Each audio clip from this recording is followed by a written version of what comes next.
জাআত মালাইকাতুন ইলা নবী সাল্লাল্লাহু আলাইহি ওয়াসাল্লাম। একদল ফেরেশতা আল্লাহর নবীর কাছে আগমন করলেন। আল্লাহর নবী তখন ঘুমায়। নবীজি ঘরের মধ্যে ঘুমাইতেছে, একদল ফেরেশতা নবীর সামনে আসছে। এখন আপনাদের প্রশ্ন, হুজুর নবীজি ঘুমাইলে আমরা এই হাদিস জানলাম কেমনে? নবী তো ঘুমাই রয়েছে, তো ফেরেশতা যে আসছে নবী এই কথা আমগরে কেমনে জানাইলেন? পুরো হাদিস শুনলে বুঝতে পারবেন। নবী তো ঘুমাই রয়েছে, তাও আবার যেন কিতাব না, বুখারী শরীফের বর্ণনা। রাসূল সাল্লাল্লাহু আলাইহি সাল্লাম ঘুমিয়ে আছে, ফেরেশতারা আসছে। এক ফেরেশতা বলতেছে ইন্নাহু নাঈম, উনি তো ঘুমায়। আরেক ফেরেশতা কয় ইন্নাল আইনা নাঈমা ওয়াল কলবা ইয়াকযান, ওনার চোখ ঘুমায়, অন্তর ঘুমায় না। ওনার চোখ ঘুমায়, তাহলে বুঝাইছে হাদিস কিভাবে জানছি আমরা? ওনার তো অন্তর ঘুমায় না, চোখ ঘুমায়।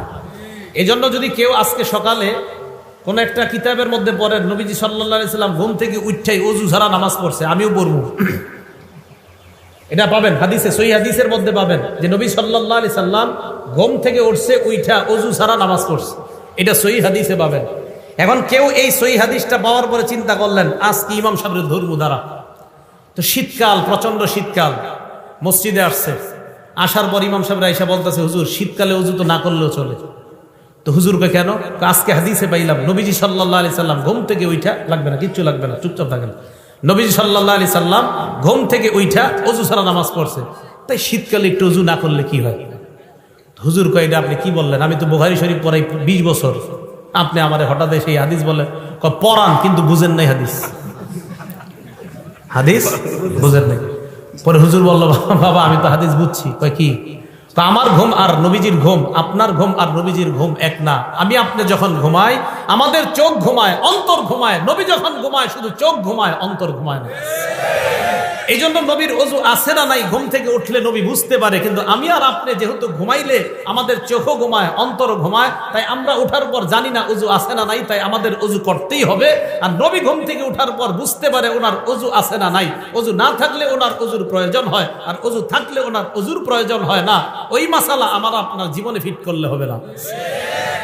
চিন্তা করছেন নি হুজুরের গিয়ে ভুল ধরতে চেয়েছিল? রাসূল আকরাম সাল্লাল্লাহু আলাইহি সাল্লাম ঘুমিয়ে আসেন। তো এক ফেরেশতা কয় উনি ঘুমায়, আরেক ফেরেশতা কয় না ওনার চোখ ঘুমায়, অন্তর ঘুমায় না। ফেরেশতারা বললেন ইদরিবু লাহু মাসালা ইন্না লিসাহিবিকুম হাযা মাসালান ফাদরিবু লাহু মাসালা। যেই নবী ঘুমায় তার একটা দৃষ্টান্ত আছে, তার দৃষ্টান্ত তোমরা বর্ণনা দাও। ফেরেশতাদের মধ্যে একজন বললেন তিনি তো ঘুমায়, আরেক ফেরেশতা কয় তিনি ঘুমায় না, তার চোখ ঘুমায়, তার অন্তর ঘুমায় না। এবার তারা দৃষ্টান্তটা বর্ণনা দিয়েছেন, এই দৃষ্টান্তটা সবার মুখস্থ করা লাগবে, আপনারা মুখস্থ করবেন। আগামীকাল চা স্টলে বৈশা গীবত শেখায়ত না কইরা এই দৃষ্টান্ত একজন আরেকজনে বলবেন, পারবেন তো ইনশাআল্লাহ? দাওয়াত ও তাবলীগে যারা গাছতের আদব বলেন, এই আপনি গাছতের আদব এটা বলবেন। দেখেন নবী সাল্লাল্লাহু আলাইহি সাল্লাম কি বলে, মাসালুহু কামাসালি রাজুল, আল্লাহর নবীর দৃষ্টান্ত হলো এমন এক ব্যক্তির মতো, বানাদারা, যে ব্যক্তি একটা ঘর বানিয়েছেন, ওয়াজালা ফিহা মাদুবা, ঘরের মধ্যে একটা দস্তরখান বিছিয়েছেন, দস্তরখানের মধ্যে সুস্বাদু রং বেরঙের খাবার। ওয়া বা'সা দাইয়ান, একজন আহ্বানকারীকে বাহিরে পাঠাইছে, যাও রাস্তাঘাটে যাদেরকে পাইবা তাদেরকে দাওয়াত দেওয়ার বলবা এই ঘরের মধ্যে যারা আসবে তারা সুস্বাদু খাবার খেতে পারবে। ফামান আজাবাদ দাইয়া দাখালাদ দার ওয়া আকালা মিনাল মাদুবা। তো একজন আয়েশা বলছে ভাইও অমুক ঘরে সুন্দর দস্তরখান আছে, আপনারা আসেন যারা যারা খাবেন। একদল তার কথা সত্য মনে করছে, করার পর ঘরে গেছে, সত্যি সত্যি দস্তরখানের সুস্বাদু খাবার খাইছে। অমাল্লাম ইউজিবিদ দাইয়া, আরেক দল তার কথার সাড়া দেয় নাই, ওয়ালাম ইয়াকুলিদ দার, ঘরের মধ্যেও ঢুকে নাই, ওয়ালাম ইয়াদখুলিদ দার, ঘরের মধ্যেও প্রবেশ করে নাই, ওয়ালাম ইয়াকুল মিনাল মাদুবা, দস্তরখানের খাবারও খায় নাই। তাহলে যিনি ঘোষণা দিছে তার কথা বিশ্বাস করার ক্ষেত্রে দুই দল, একদল বিশ্বাস করছে, ঘরে গেছে, দস্তরখানের খাবার খাইছে, আরেক দল বিশ্বাস করে নাই, ঘরেও যায় নাই, দস্তরখানের খাবারও খায় নাই। এই কথা ফেরেশতা একদল আরেক দলের সাথে বলা বলি করে, আমার নবী ঘুমায় আছে, তবে নবীর চোখ ঘুমাইতেছে, অন্তর দ্বারা সব উপলব্ধি করতেছে। এই কথা বলার পর ফেরেশতারা বললেন আউযিলুহা লাহু, এটার ব্যাখ্যা দিয়ে দাও, এই যে কথাটা বললাম এটার ব্যাখ্যা দাও। এবার ফেরেশতারা ব্যাখ্যা দিতে লাগলেন, ফাদ্দার আল জান্নাহ, ঘরের দৃষ্টান্ত হলো আল্লাহর জান্নাত, দস্তরখানের দৃষ্টান্ত হলো সুস্বাদু খাবার। জান্নাত যিনি বানিয়েছেন তিনি হলেন আল্লাহ, আল্লাহ জান্নাত বানাইলেন, দস্তরখান বিছাইলেন, একজন আহ্বানকারী পাঠাইলেন। এই আহ্বানকারী অন্য কেউ নয়, এই আহ্বানকারী হলেন যিনি ঘুমিয়ে আছেন, মুহাম্মদ সাল্লাল্লাহু আলাইহি ওয়াসাল্লাম। তাহলে মুহাম্মদ সাল্লাল্লাহু আলাইহি ওয়াসাল্লাম আমাকে আপনাকে ডাকতেছে ওই ঘরের দিকে, ওই দস্তরখানের দিকে। নবীর কথা মানার ক্ষেত্রে আমাদের মধ্যে দুই দল। এক দল কথা বিশ্বাস করে ঘরের মধ্যে যায়, এর মানে যারা নবীর কথা মানবে তারা আল্লাহর জান্নাতের মেহমান, তাহলে তারা জান্নাতের মেহমান হবে। শেষে কি বলে দেখেন, ফামান আতাআ মুহাম্মাদান সাল্লাল্লাহু আলাইহি ওয়াসাল্লাম, যারা আল্লাহর নবীর কথা মেনে নেয় তারা আল্লাহর অনুসারী হয়ে যায়। ওমান আসা মুহাম্মাদান সাল্লাল্লাহু আলাইহি ওয়াসাল্লাম, যারা নবীর কথা না মানে তারা আল্লাহর নাফরমান বান্দা হয়ে যায়। তাহলে দুইটা, একটা নবীরে মানা আর একটা নাফরমানি করা। বলেন আমরা কোনটা মানবো না নাফরমানি করব? মানবো, কারণ এই যে সূরা হাশরে ওয়াদা করছি নবী যা বলবে তা গ্রহণ করব। ভুলে গেছে? কোরআনে না ওয়াদা করছি যে আল্লাহ বলছে নবীরে যা দিয়েছি তা গ্রহণ করবা। আমি গুরুত্বপূর্ণ একটা কথা বলার জন্য শুধু এগুলো বুঝাইতেছি যে আল্লাহ বলছে আমি যা দিয়েছি নবীরে তা গ্রহণ করো, আর আমরাও নবীর থেকে জানলাম হ্যাঁ নবী আপনি আমাদেরকে যা দিবেন আমরা অঙ্গীকারাবদ্ধ গ্রহণ করব। সাহাবা উবাদা ইবনে সামিত রাদিয়াল্লাহু তাআলা আনহু কি বলেন দেখেন, নাসাই শরীফ হাদিস নাম্বার 4149 নম্বর হাদিস। তিনি বলেন বায়া'আন নবী সাল্লাল্লাহু আলাইহি ওয়াসাল্লাম আলা সামঈ ওয়াত তাআ, আমরা নবীর হাতে হাত রেখে বায়াত হলাম আলা সামঈ, নবীর কথা শুনবো, ওয়াত তাআ, নবীর কথা মানবো। বলেন নবীর কথা, নবীর কথা কেন সূরা হাশরে ওয়াদা করছি নবী যা বলবে তা গ্রহণ করব।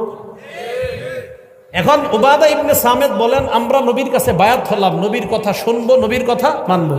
কোন ক্ষেত্রে দেখেন কি বলে, ফিল ইউসরি ওয়াল উসরি, আমার অনুকূলে হলেও নবীর কথা মানবো, আমার প্রতিকূলে হলেও নবীর কথা মানবো। মানে আমার পক্ষে গেলেও মানবো, আমার বিপক্ষে গেলেও মানবো, কারণ কথাটা আমার নবীর।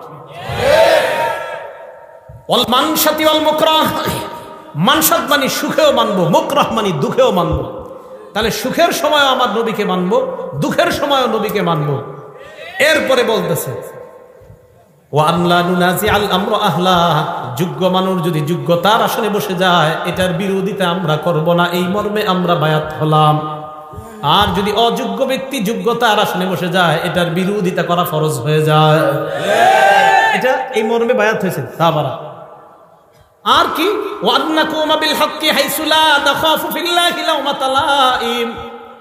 হক কথা বলতে কখনো আমরা কাউকে ভয় করব না, এই মর্মে নবীর কাছে আমরা বায়াত হলাম। তাহলে নবীর কাছে আমরা বায়াত হলাম, নবী যা বলবে তা শুনবো এবং মানবো। কেন? সূরা হাশরে আমরা ওয়াদা করলাম, আল্লাহ বলছেন আমার নবীকে যা দিলাম তোমরা তা গ্রহণ করো। এখন নবী আমাদেরকে কি নিষেধ করছে আর কি আদেশ করছে দেখেন তো একটু। নাসাই শরীফ হাদিস নাম্বার 4161 নাম্বার হাদিস। ক্বালা রাসূলুল্লাহ সাল্লাল্লাহু আলাইহি ওয়াসাল্লাম, আল্লাহ নবী বলেন বায়ুইনি আলা আল্লা তুশরিকু বিল্লাহি শাইআ, আমার কাছে তোমরা বায়াত হও তোমরা আল্লাহর সাথে শিরিক করবে না। তাহলে ওই যে আবার কোরআনে বলছে নবী যা বলবে তা মানবো, নবী বলছে শিরিক করা যাবে না, তাহলে শিরিক করা, শিরিক করা। সেজদা কাকে দিতে হয়? যদি মাজারে সেজদা দেওয়া হয় শিরিক। আর শিরিক বলেন মাজারে সেজদা দিলে সেজদা দিতে হয় কাকে? আল্লাহকে। আল্লাহ বলছে শিরিক করো না, নবীও বলছে শিরিক করো না, তো নবীর কথা কেন মানবো? আল্লাহ বলছে নবী যা দেয় এটা গ্রহণ করো। তাহলে এক নাম্বার শিরিক করো না, এই মর্মে বায়াত হও, তো আমরা বায়াত হলাম। ওয়ালা তাসরিকু, তোমরা চুরি করবে না, বায়াত হও। ওয়ালা তাজিনু, তোমরা ব্যভিচার করবে না, জিনা করবে না, বায়াত হও। জিনা কারে কয়? মানে আমাদের মাথায় একটা হিসাব করে যে জিনা মনে হয় ওইটা, না না, সহিহ বুখারী 6612 6612 নাম্বার হাদিস। ক্বালা রাসূলুল্লাহ সাল্লাল্লাহু আলাইহি ওয়াসাল্লাম ইন্নাল্লাহা কাতাবা আলা ইবনি আদম হাজ্জাহু মিনাজ জিনা আদরাকা যালিকা লা মাহালা। সমস্ত আদম সন্তান আমি আপনি আলেম জাহেল সবাইকে আল্লাহ জিনা নামক পরীক্ষা দ্বারা পরীক্ষা করবেন। এই পরীক্ষায় সময় পড়তে হবে ফাজিনাল লিসান আল মান্তিক, জবানের জিনা হলো কথা বলা। যেই নারীর সাথে দেখা দেওয়া হারাম, এই নারীর সাথে সরাসরি কথা বলাও হারাম। সরাসরি কথা বলা মোবাইলে, এটা আসতে হইলো কেন? যেই নারীর সাথে সরাসরি দেখা দেওয়া হারাম, এই নারীর সাথে সরাসরি কথা বলা মোবাইলে, হ্যাঁ জোরে বলেন, মোবাইলে হারাম। তাহলে জিনাল লিসান আল মান্তিক, মুখের জিনা হলো কথা বলা। ওয়াজিনাল আইনি আন নাজরু, চোখের জিনা হলো দেখা, চোখের জিনা দেখা। ওয়ান্নাফসু তামান্না ওয়া তাশতাহি, রং নাম্বারে একটা মেয়ের সাথে কথা বললেন, বলার পর বালিশে মাথা লাগিয়ে চিন্তা করতেছেন, না জানি মেয়েটা দেখতে কেমন। আল্লাহ নবী কয়, অন্তরের জিনা করলা। এটা অন্তরের জিনা। এটা কিসের জিনা? অন্তরের জিনা। তো এই জাতীয় জিনা মনে হয় পুরো এলাকায়, স্মার্টফোন তো চালানি না, এটা হওয়ারও সম্ভাবনা নাই। তাহলে রাসূল সাল্লাল্লাহু আলাইহি সাল্লাম বললেন, 1 নাম্বার শিরিক করবে না, 2 নাম্বার চুরি করবে না, 3 নাম্বার জিনা করবে না। তাহলে জিনা, এগুলাও জিনা। হেঁটে হেঁটে কোনো নারীর দিকে যাওয়া পায়ের জিনা, কোনো নারীর শরীর স্পর্শ করতে যাওয়া হাতের জিনা, চ্যাটিং করা কোনো নারীর সাথে মোবাইলে, এটাও হাতের জিনা। অবৈধভাবে কোনো নারীর সাথে চ্যাটিং করা অপ্রয়োজনীয়, এটা হাতের জিনা। কিসের জিনা? হাতের জিনা। হ্যাঁ, হাতের জিনা। এই জিনার মধ্যে লিপ্ত হওয়া যাবে না। এটা রাসূল সাল্লাল্লাহু আলাইহি ওয়াসাল্লাম ওয়াদাবদ্ধ। ওয়ালা তাকতুলু আওলাদাকুম, তোমরা তোমাদের সন্তান হত্যা করবে না। ওয়ালা তাতুনা বিবুহতান তাফতারুনাহু বাইনা আইদিকুম, নিজেরা বানিয়ে মিথ্যা কথা বলবে না। আপনারা অনেক কিছু বানিয়ে বলে ফেলেন, ইমাম সাহেবের নামে বলে ফেলেন, মুয়াজ্জিনের নামে বলে ফেলেন, এলাকার একটা ভালো মানুষের নামে একটা খারাপ কথা রটায়া দিলেন। এটা করা যাবে না। নবীজি বলছেন, ওয়ালা তাসুনি ফি মারুফ, নেক কাজে তোমরা আমার নাফরমানি করবা না। তাহলে রাসূল সাল্লাল্লাহু আলাইহি সাল্লামকে আল্লাহ যা দিয়েছেন এটা গ্রহণ করা, যা থেকে নিষেধ করেছেন এটা থেকে বিরত থাকা। এখন বলেন তো, রাসূল সাল্লাল্লাহু আলাইহি সাল্লাম আমাদেরকে কয়টা জিনিস দিয়ে গেছে? 2টা। প্রথমে বলছে সব নবীরা তার উম্মতকে 2টা বিষয় বলে, ভালো গুণগুলা জানায় দেয়, খারাপ জিনিসগুলা থেকে সতর্ক করে। এখন এই ভালো আর খারাপগুলো আমরা পামু কই? বলেন, যেই জিনিসের মধ্যে পামু এই জিনিসের নাম বলেন কোরআন সুন্নাহ। বলেন কোরআন সুন্নাহ। এখন বলেন তো, নবীর যা কথা মানবো আমরা আর যা থেকে বিরত থাকবো, এটা কয় জায়গায় পাবো? 1 নাম্বার, 2 নাম্বার সুন্নাহ। মনে থাকবে তো? হ্যাঁ। ক্বালা রাসূলুল্লাহ সাল্লাল্লাহু আলাইহি ওয়াসাল্লাম, সহিহুত তারগিব একটা কিতাবের নাম, হাদিস নাম্বার 40। নবীজি বলেন, তারাকতু ফীকুম মা ইন ইতাসামতুম বিহি ফালান তাদিল্লু আবাদা।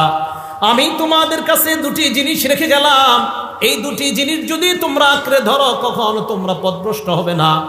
1 নাম্বার কিতাব আল্লাহ, আল্লাহর কোরআন। 2 নাম্বার সুন্নাত রাসূলি, রাসূল সাল্লাল্লাহু আলাইহি ওয়াসাল্লামের সুন্নাত।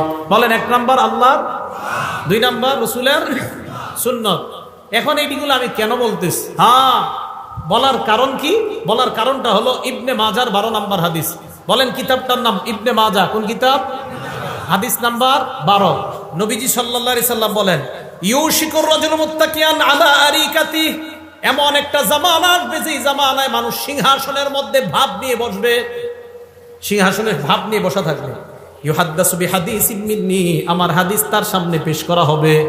হাদিস পেশ করার পর ওই লোক বলবে, বাইনানা ওয়া বাইনাকুম কিতাবুল্লাহ, আমাদের মাঝে আল্লাহর কোরআন থাকতে হাদিসের কি প্রয়োজন? কোরআন থাকতে হাদিসের, এইটা বলার জন্য আমি এতগুলা কথা বলছি। নবীজি আমাদেরকে যা দিবে আমরা গ্রহণ করবো, ওয়াদা করছি। এখন হাদিস কে দিছে? আরে হাদিস কে দিছে? নবীজি। আমাদেরকে হাদিসগুলা কে দিয়েছেন? নবীজি। তো এই পণ্ডিতের সামনে হাদিস পেশ করলে বলে আমাদের মাঝে কোরআন আছে, কোরআন থাকতে হাদিসের কি প্রয়োজন? আর আমার নবী যখন নাকি বর্তমান জামানায় কেউ বলে কোরআন থাকতে হাদিসের কি প্রয়োজন, এই কথা বলার সাথে সাথে আমি আরিফ বিন হাবিবের ঈমান আরো বেড়ে যায় আমার নবীর কথার সত্যতার প্রতি। কারণ নবী 1500 বছর আগে বলছে, তোমার মতো মূর্খের যে আরিফ আর ঘটবে যে তুমি বলবা কোরআন থাকতে হাদিসের কি প্রয়োজন, তুমি যে এরকম আসবা দুনিয়াতে, এটা নবী 1500 বছর আগে জানায়া দিছে। তাই নবীর কথার প্রতি ঈমান আরো বাইরে গেছে। তো নবীজি বলেন, এমন একটা জামানা আসবে যেই জামানায় এইভাবে মানুষ বসা থাকবে, তার সামনে হাদিস পেশ করা হলে সে বলবে কোরআন থাকতে আবার হাদিসের কি প্রয়োজন, এই কথা বলবে। আর কি যুক্তি দিবে? ফামা ওয়াজাদনা ফীহি মিন হারামিন হারামনা, কোরআনে যেটা হারাম এটাই তো হারাম। ওয়ামা ওয়াজাদনা ফীহি মিন হালালিন ইস্তাহলালনা, কোরআনের হালালকে হালাল মানলাম। আচ্ছা বলেন তো, আমরা মুসলমানরা কোরআনের হারামকে হারাম মানি কিনা? কোরআনের হালালকে হালাল মানি কিনা?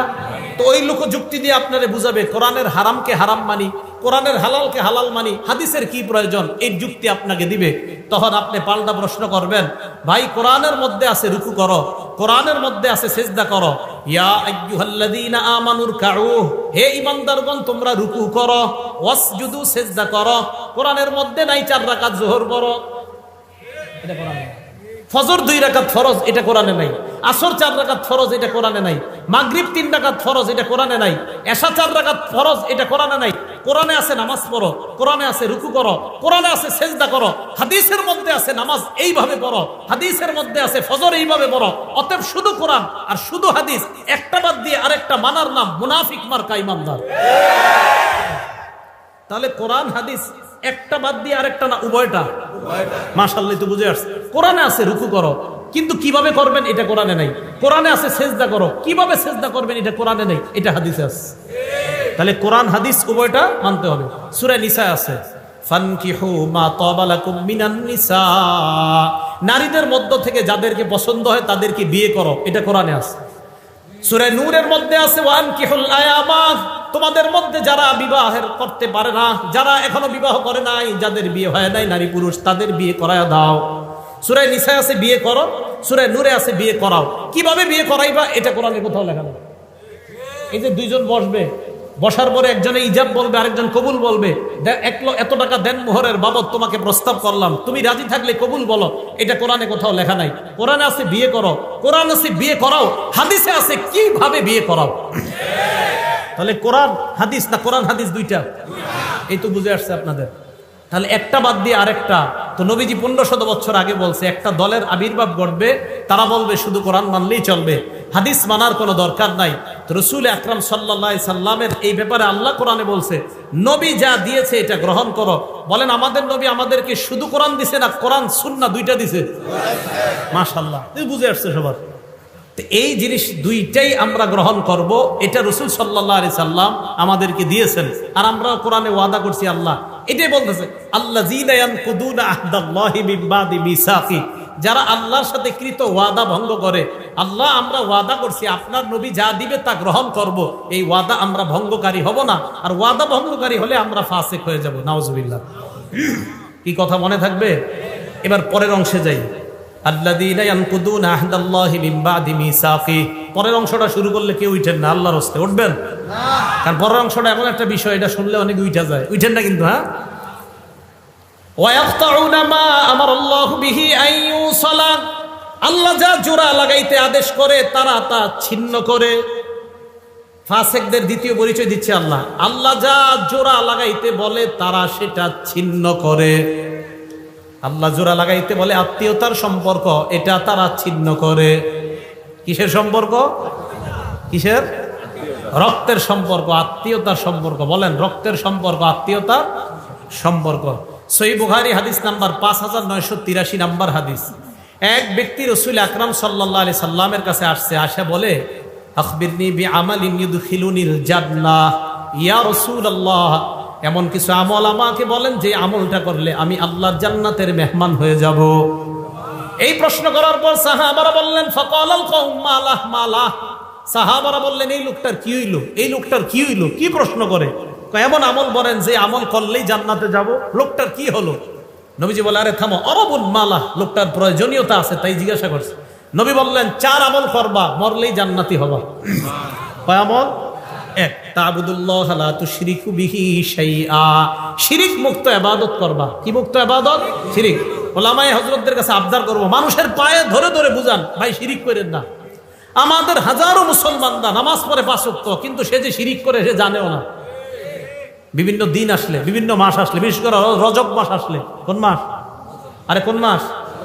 সামনে তো এই পদ্মা ব্রিজ না, তো পদ্মার এই পাশে কিছুটা গ্রান আছে, আর ওই পাশে তো মাশাআল্লাহ কঠিন গ্রান। গ্রান মানে গন্ধ, বেদাতের গন্ধ। বেদাতের তো গ্রান হয় না, গন্ধ। কি হয়? গন্ধ। তো দেখেন, 1 নাম্বার তা'বুদুল্লাহ, আল্লাহর ইবাদত করবা, শিরিক করা যাবে না। 2 নাম্বার তুকিমুস সালাত, সালাত কায়েম করবা। 3 নাম্বার তুতিজ যাকাত, যাকাত আদায় করবা। 4 নাম্বার তাসিলুর রহিম, আত্মীয়তার সম্পর্ক জোড়া লাগাইবা। রক্তের সম্পর্ক জোড়া লাগাইবা, মারা যাইবা আল্লাহ পাক তোমাকে জান্নাতের মেহমান বানায়া দিবেন। তাহলে 4 নাম্বার রক্তের সম্পর্ক, 4 নাম্বার আত্মীয়তার সম্পর্ক। এটা আল্লাহ আদেশ করছে জোড়া লাগাইতে, এটা ছিন্ন করার আদেশ করে নাই। সহিহ বুখারী হাদিস নাম্বার 5984 নাম্বার হাদিস। এই হাদিসের মধ্যে আসছে ক্বালা রাসূলুল্লাহ সাল্লাল্লাহু আলাইহি ওয়াসাল্লাম লা ইয়াদখুলুল জান্নাতা কাতিউন, আত্মীয়তার সম্পর্ক ছিন্নকারী জান্নাতে প্রবেশ করবে না। রক্তের সম্পর্ক ছিন্নকারী জান্নাতে প্রবেশ করবে না। ঢাকা 10 তলা বাড়ি করছে, তার বোন ঈদের দিন মানুষের কাছে গোস্তের জন্য বসে থাকতে হয়, তার আপন বোন অন্যের কাছে খাদ্যের জন্য বসে থাকতে হয়। ঢাকা বাড়ি আছে 5 তলা 6 তলা, ভাইয়ের বোন অন্যের দাঁড়ে দাঁড়ে গিয়ে হাত পাততে হয়। আল্লাহ পাক রব্বুল আলামিন বলছে সম্পর্ক জোড়া লাগাও, রক্তের সম্পর্ক জোড়া লাগাও। এটা ছিন্ন করে যারা, তারা ফাসিক। সহিহ বুখারী হাদিস নাম্বার 5985 নাম্বার হাদিস। ক্বালা রাসূলুল্লাহ সাল্লাল্লাহু আলাইহি ওয়াসাল্লাম, আল্লাহ নবী বলেন, মান সাররাহু, যেই ব্যক্তি এটা পছন্দ করে, আইয়ুবসাতা লাহু ফি রিজকিহি, কোন ব্যক্তি যদি চায় তার রিজিকের মধ্যে বরকত হোক। রিজিকে বরকত সবাই চান। 2 নাম্বার, ওয়ায়ুনসালাহু ফি ইসরিহি বা আসরিহি, কেউ যদি চায় তার হায়াতে বরকত। বলেন কয় জিনিসে বরকত? রিজিকে, হায়াতে। বলেন রিজিকে। যদি এই 2 জিনিসে কেউ বরকত চায়, নবী বলেন ফালইয়াসিল রহিমা, সে যেন রক্তের সম্পর্ক জোড়া লাগায়, আল্লাহ তার রিজিকে এবং হায়াতে বরকত দান করবেন। বলেন রিজিক আর হায়াতে বরকত দানের কয় উপায়? মানে না, উপায় একটা। রিজিক আর হায়াতে বরকত হবে একটা আমল করলে, রিজিক আর হায়াতে ভরপুর বেশি বরকত হবে একটা আমল করলে, সেটা হলো রক্তের সম্পর্ক জোড়া লাগাইলে। রক্তের সম্পর্ক জোড়া লাগাইলে রিজিকে বরকত হবে, হায়াতে বরকত হবে। এটা আজীব হাদিস শোনেন, সহিহ বুখারী হাদিস নাম্বার 5987 নাম্বার হাদিস। ইন্নাল্লাহা খালাকাল খালকা, আল্লাহ সৃষ্টি বানাইলেন, আসমান জমিন বানাইলেন। বানানোর পর হাত্তা ইযা ফারাগা মিনাল খালকি, আল্লাহ যখন সৃষ্টি থেকে অবসর হলেন, দেখেন কি কামাতির রহিম, রক্তের সম্পর্কটা আল্লাহর সামনে দাঁড়ায় গেছে। আরে আমি আপনারা কিন্তু সম্পর্কটা এটা কেমনে দাঁড়াইছে আল্লাহ জানে, দাঁড়াইছে। দাঁড়ানোর পর আল্লাহকে বললেন, আল্লাহ হাযা মাকামুল আইজি বিকা মিনাল কাতিআ, আল্লাহ রক্তের সম্পর্ক যারা ছিন্ন করে তাদের থেকে পানা চাওয়ার আপনি তো শ্রেষ্ঠ জায়গা, তাই আমি আপনার সামনে দাঁড়াইলাম। আল্লাহ বললেন, আমা তারদাইনা আন আসিলা মান ওয়াসালাক, তুমি কি সন্তুষ্ট না যারা তোমাকে রক্ষা করবে? আমি ওয়াদা করলাম, আমি আল্লাহ তাদেরকে রক্ষা করার ওয়াদা করলাম। রক্তের সম্পর্ককে আল্লাহ বললেন, ভাই ভাইকে যদি সম্পর্ক রক্ষা করে, ভাই বোনের সম্পর্ক যদি রক্ষা হয়, রক্ত আর আত্মীয়তার বন্ধন যদি রক্ষা হয়, আমি আল্লাহ ওই ব্যক্তিকে রক্ষা করব। এরপরেরটা কি কইছে? ওয়া আক্তা মান কাতাআক, তোমাকে যারা ছিন্ন করবে আমি আল্লাহ তাকে ছিন্ন করব। আত্মীয়তার সম্পর্ক যে ছিন্ন করবে আমি তাকে ছিন্ন করব। আল্লাহ আমাদের সকলকে আত্মীয়তার সম্পর্ক জোড়া লাগানোর তৌফিক দান করেন। অনেকে প্রশ্ন করে, হুজুর আমার আত্মীয় যদি আমার সাথে খারাপ ব্যবহার করে আমি কি করব? করে না? জবাব আসতেছে, আগে শুনেন।